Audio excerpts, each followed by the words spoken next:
பரிசுத்த நாமத்திற்கு சோஸ்திரம். புதிய நாளை கூட்டி கொடுத்த ஆண்டவருக்கு நன்றி கூறி நீங்க எல்லாரும் ஆண்டவருக்குள்ள மன மகிழ்ச்சியா சந்தோஷமா இருப்பீங்கன்னு நான் விசுவாசிக்கிறேன். இன்றைக்கு எல்லா குடும்பஸ்தர்களுக்கும், எல்லா தகப்பன்மாருக்கும், எல்லா சகோதரர்களுக்கும் தந்தையர் தின நல்வாழ்த்துக்கள். வேதாகமத்தில் ஒரு தந்தை ஒரு குடும்ப தலைவரின் பொறுப்பை பற்றி ஆழமாக சொல்லும் ஒரு வேத வசனத்தை எடுத்து வாசிப்போமா? ஆதியாகமம் 18ஆம் அதிகாரம் 19ஆம் வசனம். கர்த்தர் ஆபிரகாமுக்கு சொன்னதை நிறைவேற்றும்படியாய் அவன் தன் பிள்ளைகளுக்கும் தனக்கு பின்வரும் தன் வீட்டாருக்கும் நீங்கள் நீதியையும் நியாயத்தையும் செய்து கர்த்தருடைய வழியை காத்து நடவுங்கள் என்று கட்டளையிடுவான் என்பதை அறிந்திருக்கிறேன் என்றார். நீங்கள் ஒரு குடும்பத்தின் தகப்பனாக இருந்தாலோ, ஒரு பிள்ளைக்கு தகப்பனாய் இருந்து ஒரு தலைவராய் இருந்தாலோ, இன்றைக்கு உங்களிடம் இந்த வார்த்தை கடந்து வருகிறது. I have chosen him என்று சொல்லுகிறார் ஆண்டவர். அந்த குடும்பத்தின் தலைவனாய் உங்களைத்தான் தெரிந்திருக்கிறார். நீங்க அந்த குடும்பத்தை பாதுகாப்பீங்க என்ற நம்பிக்கையில அவர் அந்த குடும்பத்தை உங்கள் கைகளில் தந்திருக்கிறார். இந்த வார்த்தைக்கு எபிரேய மொழியில் என்ன சொல்லுது தெரியுமா? அறிந்திருக்கிறேன் என்ற வார்த்தைக்கு நெருக்கமான உறவை கொண்டுள்ளேன் என்று சொல்லப்படுகிறது. ஆபிரகாம் தன் குடும்பத்தை நல்வழியில் நடத்துவான் என்று முழு நம்பிக்கையோடு தேவன் அவரை தெரிந்து எடுத்தார். ஒரு தந்தையாக இருப்பது என்பது தற்செயலான செயல் அல்ல, அது தேவன் கொடுத்த ஒரு தெய்வீக பொறுப்பு என்பதை இந்த வசனம் எங்களுக்கு உணர்த்துகிறது. அதனால் தான் ஆண்டவர் இந்த குடும்பத்திலே ஒரு தகப்பனாகவோ ஒரு தலைவனாகவோ உங்களை அறிந்து ஆண்டவர் தெரிந்திருக்கிறார். அதனால் தான் உங்களை, அந்த குடும்பத்தை உங்களை நம்பி உங்கள் கையிலே கொடுத்திருக்கிறார். அன்பானவர்களே, நீங்கள் எப்படி அந்த குடும்பத்தை வளர்க்க வேண்டும், எப்படி பேணி பாதுகாக்க வேண்டும் என்ற பொறுப்பும் அவர் உங்களிடமே கொடுத்திருக்கிறார். கட்டளை இடுவான் என்பதிலிருந்து ஒரு தந்தையின் ஆன்மீக பொறுப்பு என்ன என்பதை தேவன் ஆபிரகாமுக்கு சொன்னதை இன்றைக்கு உங்களுக்கும், ஒவ்வொரு தந்தைக்கும், ஒவ்வொரு குடும்ப தலைவர்களுக்கும், ஒவ்வொரு ஆண் தேவ பிள்ளைகளுக்கும் ஆண்டவர் சொல்ல விரும்புகிறார்.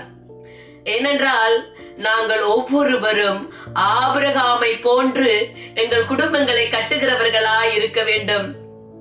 அன்பானவர்களே, ஆபிரகாம் தன் பிள்ளைகளுக்கு வெறும் ஆலோசனை மட்டும் சொல்லவில்லை, கட்டளை இடுவான் என்று தேவன் அறிந்திருக்கிறார். இன்றைக்கும் உங்களை ஆண்டவர் அப்படியே அறிந்திருக்கிறார். ஒரு தந்தை தன் பிள்ளைகளுக்கு நல்ல ஒழுக்கத்தையும் ஆன்மீக வழியையும் கற்றுக் கொடுக்க வேண்டும். அதிகாரமும் கடமையும் கொண்டவராய் ஒவ்வொரு குடும்ப தலைவர்களையும் நல்வழிப்படுத்துகிறவர்களாய் இருக்க வேண்டும். ஒரு தகப்பன் தன் பிள்ளைகளுக்கு என்ன கற்றுக் கொடுக்கணும் என்று தெரியுமா? நீதியை எங்கள் பிள்ளைகளுக்கு சொல்லிக் கொடுக்கிறவர்களா இருக்க வேண்டும். கர்த்தருடைய வழிகளை எங்கள் பிள்ளைகளுக்கு நாங்கள் சொல்லிக் கொடுக்கிறவர்களா இருக்க வேண்டும்.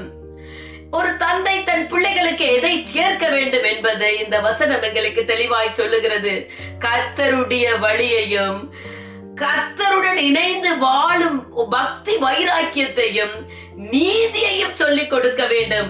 கடவுளுக்கு முன்பாக நேர்மையாய், உண்மையாய், பயபக்தியாய் இருக்க வேண்டும் என்று எங்கள் பிள்ளைகளுக்கு நாங்கள் சொல்லிக் கொடுக்க வேண்டும். நியாயத்தை சொல்லிக் கொடுக்க வேண்டும். சக மனிதர்களிடம் நியாயமாகவும் அன்பாகவும் நடந்து கொள்ள வேண்டும் என்பதை ஒவ்வொரு தகப்பன்மாரும் சொல்லிக் கொடுக்க வேண்டும்.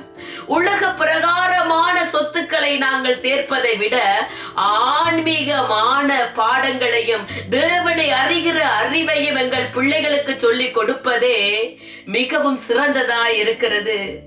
அப்படியாய் ஆபிரகாம் வாழ்ந்தார். அதையே தன் பிள்ளைகளுக்கும் சொல்லிக் கொடுத்தார். தேவன் தன் இனத்தையும் சொந்த ஜனங்களையும் விட தேவனையே அதிகமாய் நேசித்தார். அன்பானவர்களே, விசுவாசத்திலே ஆபிரகாமை போல் நாம் இருக்க வேண்டும். குழந்தை பிறக்க வாய்ப்பே இல்லை, ஆனாலும் தேவன் மீது விசுவாசம் கொண்டவராய் இருந்தார். ஏனென்றால் தேவன் சொன்னதை நிறைவேற்றுகிறவர். இன்றைக்கு ஆண்டவர் ஆபிரகாமுக்கு கொடுத்த ஆசீர்வாதத்தை உங்களுக்கும் கொடுக்க விரும்புகிறார். அந்த ஆசீர்வாதத்தை நீங்க பெறணும்டா அதை ஈஸியா பெற்றலாமாங்க. ஆபிரகாமை போல நீங்களும் உங்களுடைய பிள்ளைகளுக்கு நன்மையானதை சொல்லி கொடுக்கிறவர்களாய் இருக்க வேண்டும். தேவனை அறிகிற அறிவிலே அவர்களை பலப்பட வைக்க வேண்டும். இப்படியாய் நீங்கள் இருக்கும்போது அந்த ஆபிரகாமுக்கு கொடுத்த ஆசீர்வாதத்தை இன்றைக்கு தேவன் உங்களுக்கும் உங்கள் சந்ததிகளுக்கும் உங்கள் பிள்ளைகளுக்கும் அவர் கொடுக்க விரும்புகிறார். சகோதரர்களே, இன்றைக்கு உங்களை நம்பிதான் ஆண்டவர் அந்த குடும்பத்தையும் அந்த உறவுகளையும் உங்களுடைய கைகளிலே தந்திருக்கிறார். அதனால் நீங்கள் ஒரு சிறந்த தந்தையாய், சிறந்த நண்பனாய், சிறந்த சகோதரனாய், சிறந்த கணவராய் உங்கள் குடும்பங்களை தேவனுடைய வழியிலே நடத்துவீர்கள் என்று நான் விசுவாசிக்கிறேன். இன்றைக்கு ஆபிரகாமுக்கு கொடுத்த ஆசீர்வாதத்தை தேவன் உங்களுக்கும் கொடுக்க விரும்புகிறார். அந்த ஆசீர்வாதத்தை நீங்கள் சுகந்தரித்து கொள்ளுங்கள். எல்லோருக்கும் மனமார்ந்த ஃபாதர்ஸ் டே வாழ்த்துக்கள். ஹாப்பி ஃபாதர்ஸ் டே. ஜெபம் செய்வோமா? அன்பான தகப்பனே, ஆபிரகாமுக்கு நீங்க கொடுத்த வாக்கு தத்தத்தை இந்த வீடியோவை பார்த்து கொண்டிருக்கிற ஒவ்வொரு தகப்பன்மாரும் பெற்றுக்கொள்ள வேண்டும் ஆண்டவரே. இவர்களுடைய சந்ததிகளை பழுகி பெருக செய்யுங்க ஆண்டவரே. அப்பா, இன்றைக்கு சிறந்த தந்தைகளாய் ஒவ்வொருவரும் ஆண்டவரே அவர்களுடைய குடும்பத்தை பேணி பாதுகாக்கவும், பொறுப்பை தட்டி கழித்து விடாதபடி பிள்ளைகளையும் உறவுகளையும் பேணி பாதுகாக்க நீங்க உதவி செய்ததற்காக நான் நன்றி சொல்லுகிறேன் ஆண்டவரே. ஜெபங்களை கேட்கிறவரே, விண்ணப்பங்களை கேட்கிறவரே, உம்மை அறிகிற அறிவிலே இந்த குடும்பங்கள் எல்லாம் பலப்படுத்தி உமது வழியிலே ஒவ்வொரு தகப்பன்மாரும் பிள்ளைகளை அழைத்து கொண்டு வருகிறதற்காய் நன்றி சொல்லுகிறேன் ஆண்டவரே. ஜெபங்களை கேட்டீங்க, விண்ணப்பங்களை கேட்டீங்க, அதற்கு ஆம் என்றும் ஆமென் என்றும் நீங்க பதில் தருகிறதற்காய் நன்றி. இயேசுவின் நாமத்தில் ஜெபம் கேட்டு நிற்கிறோம் பிதாவே, ஆமென். நீங்கள் எல்லோரும் மிகவும் விசேஷமான நீங்க.